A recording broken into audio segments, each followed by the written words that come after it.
Hi, I'm Marty Cohn, and welcome to Brattleboro Community Television's Meet the Candidates 2022. This series affords you an opportunity to hear from those seeking elected office. Today, our guest is Brenda Siegel, the Democratic candidate for Vermont governor. Welcome, Brenda. Thanks for having me. Okay, so listen, we've got a series of hard-hitting questions here. Because this is what people want to know. So the first thing people want to know is, why the heck are you seeking this office? Vermonters are really struggling right now, and we need to do more to create a safe and strong community across our entire state. Whether you're in the Northeast Kingdom or you're here in Brattleboro, where I grew up, we really need to do that work. And when I have worked alongside our legislature on incredibly important issues around the overdose crisis, around housing, around raising our wages and paid family and medical leave, one of the most frustrating things has been when that work gets to the governor's desk and then gets vetoed without him coming to the table to do the work until it's done. And that's something that we really have to work on. Also, I've had the opportunity to work with the Public Transit Advisory Commission and with the GA Working Group and with several of the commissioners and really do a lot of work alongside administrators. And I see a lot of places where we can make real change by just becoming a more efficient government that also is more inclusive within the systemic structure of our agencies. All right, well, so then follow up to that would be, what sets you apart from the other candidates running to be governor? We are so different. So I would say that there is, I'm really rooted in how do we move forward? How do we make progress? We can't continue to be stuck in this rut that we're in right now that leads us to having this massive housing crisis, that leads us to having this massive overdose crisis that we cannot get out of. So we have to use that updated science, that updated data. We have to be willing to surround ourselves not only with people who agree with us, but also people who disagree with us, so that we come up with the strongest hitting solutions that move our communities forward. I have been working on many of the issues that get to the desk and are vetoed. And in those ways, we're very different. I strongly support unions and collective bargaining. And in those ways, we are different. I also believe that we have solutions to our problems, that we don't need to just let them ripen or ruminate longer, that we actually can move forward within our means and make the community a place where not only people can survive, but also thrive. All right, so magic wand, you're elected. What would be your top 2 priorities? Housing comes first right now. Okay. It comes first because no matter whether you're someone experiencing homelessness or you're in an upper middle income category, there is no mobility in our state. There's nowhere for people to live, which means that we cannot solve our workforce issues. We cannot solve our childcare issues. We cannot solve any of the issues that we have coming at us if we don't have places for people to live. And I think you're going to ask me about housing later, so I'll stop there. All right. So that's one, housing. Oh, sorry. And the second would be? Housing is huge. It's really hard to pick 2 because they're intersectional. And so they're all going to interact with each other. Obviously, I've worked on the overdose crisis for a long time. We had the most overdose deaths in the history of our state last year, and we need to solve that crisis.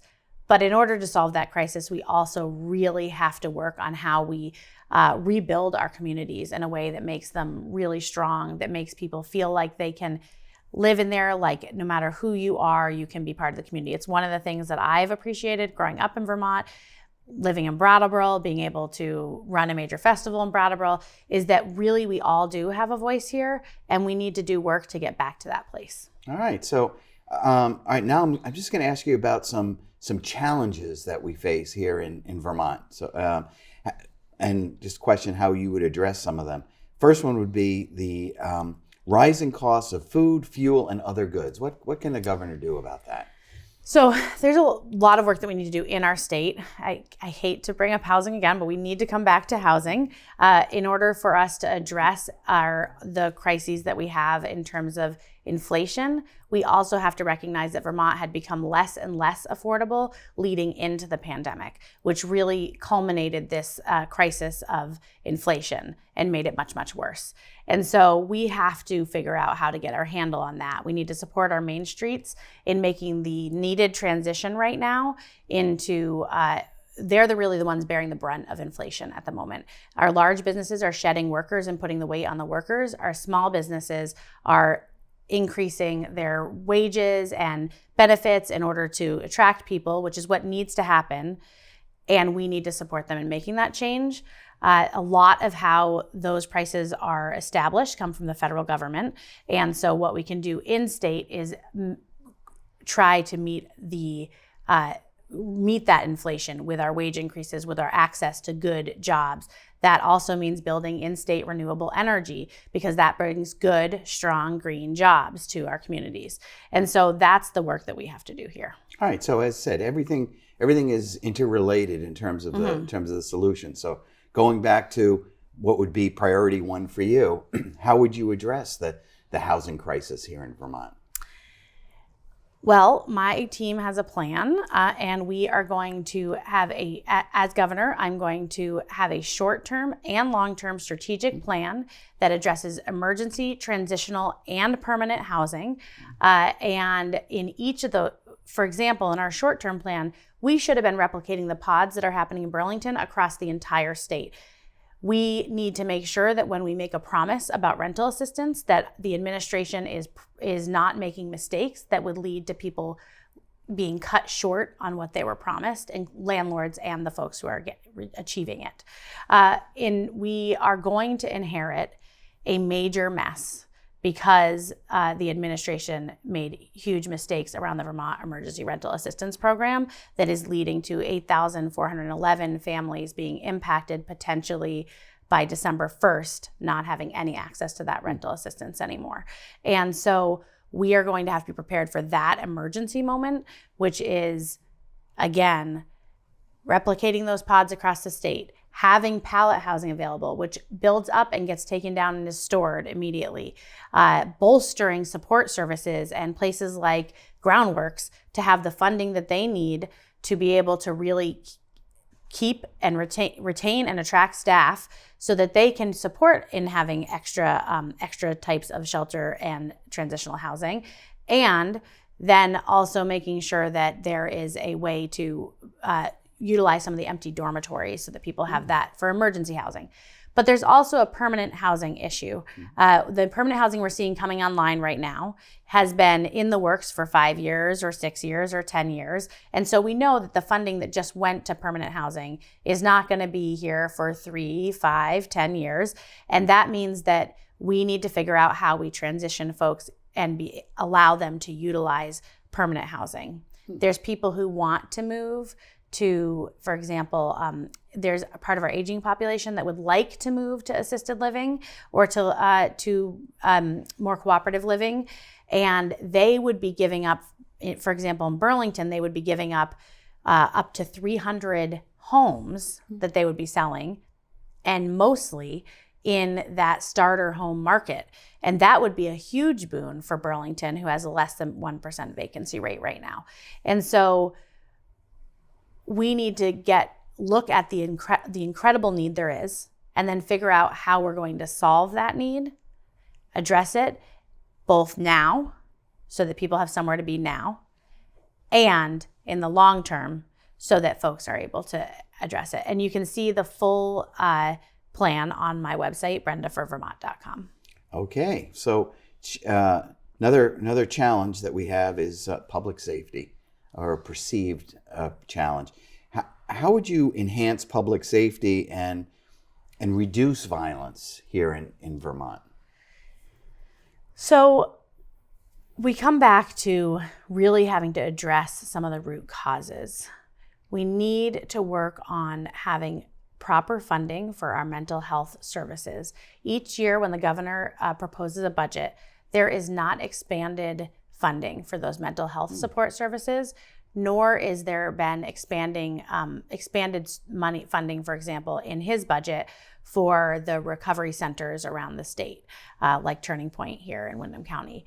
Sometimes those services get a little additional funding because of the legislature, but we want to be able to work in partnership to increase access to treatment, access to recovery, and access to mental health services.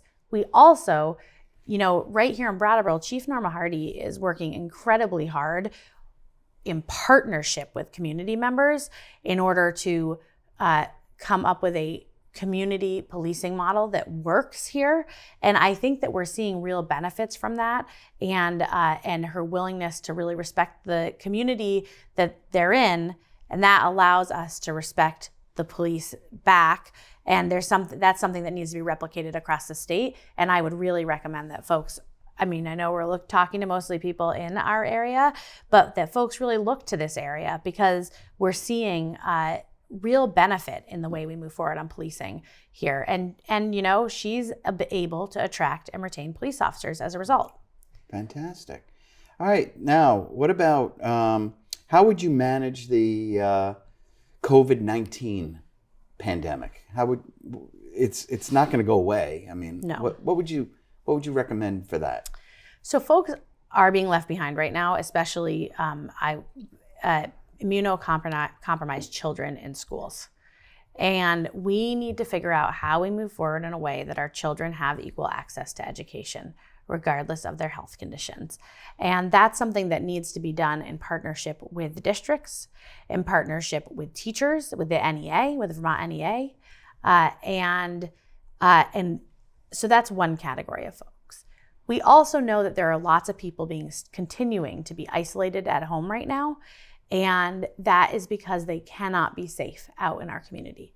We have to work together to figure out how we move forward so that people with disabilities, that folks who have health conditions or have vulnerable health conditions are not isolated in their homes, because that isn't really good for anyone. It's not good for our communities in the end. And we should never be in a place where those that are the most vulnerable get left behind so that we all can be okay. We have to do better than that. As a society, we do better than that. And I think as Vermonters, we've always worked hard to support our neighbors so we can do better. Climate crisis, something that's going to reshape life in Vermont for the next decades. What would you do to address climate change here in Vermont? The first thing I would do is make sure that we change who's on the Public Utilities Commission so that the Public Utilities Commission does not stop, because right now they are effectively stopping the build of in-state renewable energy. So the first thing that I would do is make sure that we are allowing that robust build of in-state renewable energy for a variety of reasons, not the least of which is that when our contracts run out with out-of-state sources, those costs are going to come back on Vermonters. And so this is work that we have to do in order to make sure that not only that we're moving forward for our 2030 climate goals and our 2050 climate goals, but also because there's going to be an enormous cost burden to folks who are, to all Vermonters. And then we also need to increase our public transportation. I'm on the Public Transit Advisory Commission. I've had a front row seat to the things that we are doing, which is we have done some good work due to federal funding and the incredible foresight of our legislature. But also there's more that we can do with microtransit. There's more that we can do with electric buses and with connecting those buses from one area to the next so that we really can move about the state using public transportation more.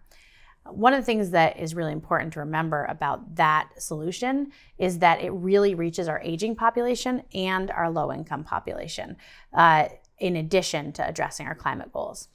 We also have to make sure that our solutions like heat pumps, electric vehicles, solar panels, that those reach our low and moderate income families, because our state is mostly made up of low and moderate income families. So we aren't solving this crisis if we don't address that. And then finally, we have to support our small farms in transitioning to carbon sequestration.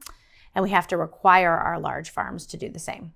It's incredibly important that we that we do that because the runoff into the waterways, the need to keep carbon in the ground. This is all work that we really have to do. And it's important, not just for us, and it's actually not even for us, but our children and the Vermont that we love so much. We can't stall this. 2 more years of waiting on climate change is 2 more years too long.